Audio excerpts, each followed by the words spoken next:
Julio, ¿qué vas a hacer con la economía? Todo el mundo está hablando de una preocupación principal. El país ha crecido los últimos 25 años, pero un analista decía, ha sido un crecimiento infeliz, porque es un crecimiento que la mayoría de los peruanos no siente que ha resuelto sus problemas. Es verdad que se ha mejorado, pero los peruanos no sienten que se ha resuelto el problema de seguridad, el problema de educación, el problema de salud pública, el problema de infraestructura. Ha sido un crecimiento no gestionado, es decir, un crecimiento en piloto automático, que se ha debido fundamentalmente al aumento del precio de los minerales de fuera. Entonces, un crecimiento en el cual yo miro televisión como popcorn y dejo que la economía siga creciendo por simplemente automáticamente. Y cuando una economía crece automáticamente, eso significa que tú no la estás controlando ni conduciendo por el camino adecuado. ¿Y cuál es el camino adecuado? La educación, la salud, la seguridad jurídica y física. Esas reformas, Nicolás, nunca se dieron, porque en esos últimos 30 años, fundamentalmente en los últimos 10, no ha sido necesario. El incentivo de los políticos para hacer las reformas que necesitamos para crecer más ha sido cero. Y ahí es la diferencia entre un líder en darse cuenta de las inversiones. ¿Tú crees, por lo tanto, que Ollanta-Humala, Alan García, Alejandro Toledo no hicieron lo que hubieran podido hacer con la plata que tuvieron en ese momento? Pero claro, ese es el chorreo, el llamado chorreo, de decir que solo la gran inversión va a mover todo y nos va a beneficiar a todos por arte de magia. Mira, hay dos tracks o dos espacios donde hay que trabajar. Uno es el crecimiento económico sobre la base de lo que tenga la economía. Y el segundo es qué haces con este crecimiento económico, que es la educación, la salud, la infraestructura, el clima de negocios, los trámites, etc. Este segundo aspecto no se ha trabajado. Es por eso que este crecimiento no ha sido gestionado. Y el día de hoy tenemos un llamado progreso que realmente no lo sentimos. ¿Cómo puede ser posible un país que 15 años ha crecido 5% cada año y la calidad de la educación es la peor en una muestra de 65 países? Las calles están tomadas, los niveles de corrupción. Esto es absolutamente inconsistente. Entonces acá en economía hay que hacer dos cosas. Tener un plan de mediano plazo y uno de corto plazo. El de mediano plazo es apostar por esas reformas, la revolución educativa, que no es solo de las universidades públicas, sino de la niñez, de 0 a 5 años, donde se generan la mayor cantidad de talentos. Los países desarrollados, el presupuesto en educación está fundamentalmente concentrado ahí. Y segundo, primaria y secundaria, y otras cosas más, la revolución educativa. En el cortísimo plazo necesitamos volver a reactivar la economía, pasar de la desaceleración a crecimientos de 5, 6, hasta 5%, mejor dicho. ¿Tú crees que eso es posible? Yo creo que en estas circunstancias el Perú solo puede crecer 4%. Es decir, debido a que en los últimos años no se hicieron las reformas, es que el día de hoy estamos destinados a solo crecer 4%. Es así de simple, es como una persona. Cuando tú contratas a una persona y le pones un sueldo, mira su currículum vitae, lo que ha estudiado, su experiencia. Los países son iguales. Cuando tú ves un país que tiene esta calidad de educación, de salud, de infraestructura, tú sabes que solo puede crecer un determinado porcentaje. Y para el Perú ese es 4%, no es más. Si queremos crecer más, tenemos que hacer cosas distintas, que es, por ejemplo, la educación, para solo mencionar uno de ellos. Entonces, en el corto plazo, ¿qué hacemos inmediatamente hasta esperar que lo educativo funcione? Es proyectos de inversión pública. El día de hoy el Estado tiene la plata para toda esta brecha en infraestructura que tenemos. Existe además capital privado. ¿Qué cosa? ¿Hacer un gran plan de obras públicas? Llenar el país. Un shock de infraestructura basado en dos elementos. Simplificar los trámites y las licencias y las autorizaciones que están parando las grandes obras de inversión pública. Y lo segundo es fortalecer los gobiernos regionales rápidamente. Muchos de los problemas de las obras de infraestructura están en los gobiernos locales, que no tienen la capacidad de gestión, ni siquiera de armar los términos de referencia, ni mucho menos los estudios técnicos para que esto salga. Entonces, ¿qué hay que hacer? Yo voy a mandar a la gente del MEF a las regiones, para que en lugar de estar en los escritorios en Lima, poniendo checks nada más, esto sí, esto no, que vayan a las regiones y hagan los estudios con los funcionarios de las regiones y que ellos sean corresponsables de que esos estudios finalmente se den. Entonces vamos a hacer, además de eso, seleccionar un grupo de proyectos de inversión pública, los más grandes, y vamos a hacer un estado de excepción para que puedan tener sistemas, o mejor dicho, trámites y procedimientos más cortos. Y el segundo elemento, Nicolás, es la confianza. La economía no solo se mueve por inyección monetaria, sino por emociones. Y las emociones tienen que ver con las señales que tú das al inversionista privado. Si tú eres un presidente que tienes claro el norte, que sabes de acá 20 años a dónde quieres ir, que tienes claras tus reformas, que le das al empresario la sensación que no tienes ningún resentimiento con ellos y que no los odias simplemente por cualquier razón, sino que crees que todos tenemos derecho a progresar desde el pequeñito hasta el más grande, entonces eso genera expectativa y genera confianza.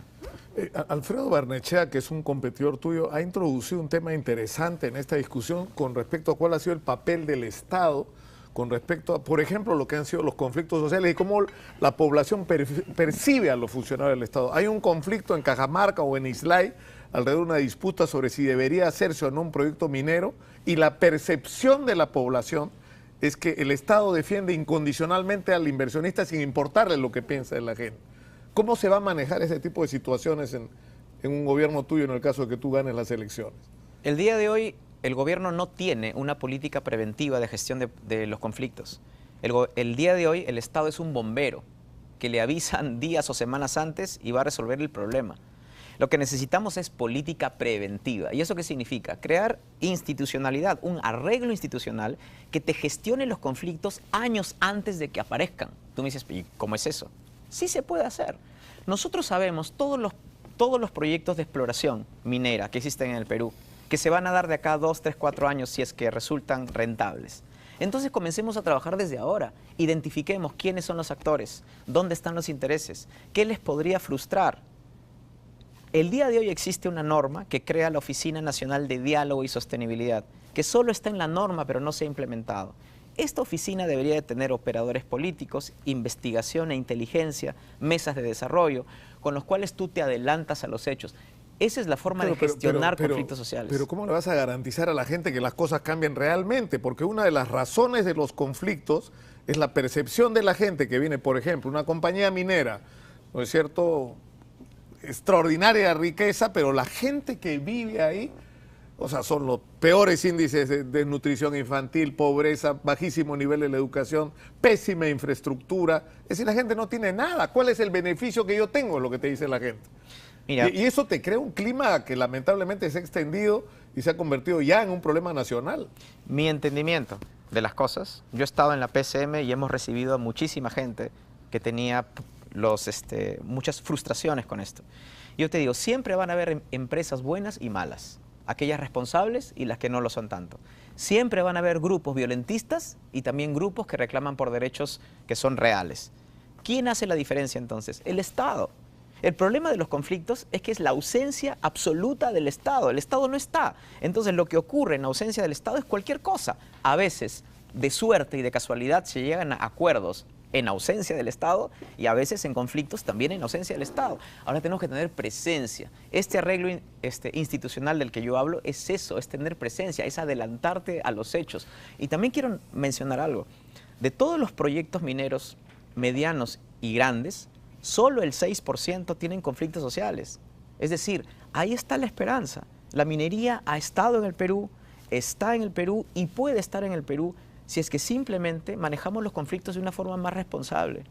Quiero además mencionar otra cosa, que esta Oficina Nacional de Diálogo ha sido nombrada por el Banco Interamericano de Desarrollo como una buena práctica para implementarla en otros países, a pesar que acá todavía no se implementa. Julio, tenemos que terminar y yo quiero acabar con una pregunta que a mí me parece trascendente y que tiene que ver con algo que yo estuve en el Seminario Internacional Anticorrupción que organizó la Contraloría y trataba de resumir lo que está pasando. Vivimos una primavera anticorrupción en el 2014 y un invierno de la impunidad en el 2015 porque todos los procesos se bloquearon.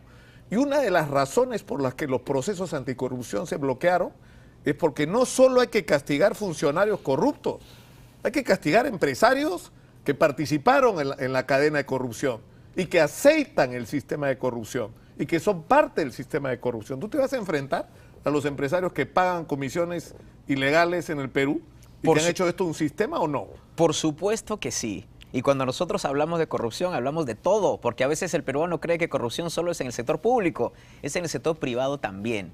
Y nuestra lucha contra la corrupción es la corrupción sin apellido. Y te voy a poner una idea concreta. Vamos a crear una fuerza especial, que la he anunciado en la Contraloría. 250 funcionarios que van a trabajar hombro a hombro, 100 policías de investigación, 20 de la SUNAT, 10 de la SUNARP, fiscales, gente de la RENIEC, que todos van a trabajar como un grupo de los intocables, 250, en donde solo van a trabajar los casos emblemáticos para compartir información y tener Caiga casos... quien caiga. Caiga quien caiga. Yo me pregunto, por Tenga ejemplo, el apellido que tenga. Nicolás, yo me pregunto, ¿qué pasa del caso del ex vicepresidente de la CONFIEP? Y nadie dice nada. Esa persona debería estar ahorita en la cárcel, ¿no es cierto? Y nadie habla de eso. Y nadie dice nada. Esas son las cosas que ocurren en el Es Perú. un reto para los periodistas. El próximo domingo vamos a hablar de eso. Tenemos que terminar, Julio Guzmán. Muchas gracias por estar con nosotros. Gracias a ti. Yo solo quiero decir algo, Julio. Me vas a dejar a mí a hablar ahora porque has hablado bastante. Yo no sé si tú vas a llegar a la presidencia de la República, pero yo creo que tú expresas algo sano y bueno en el país, que son estos chicos morados. Que los jóvenes en el Perú empiecen a interesarse de la política. Solo con eso ya te deberías sentir satisfecho. Muchas gracias por estar con nosotros. Gracias, Nicolás.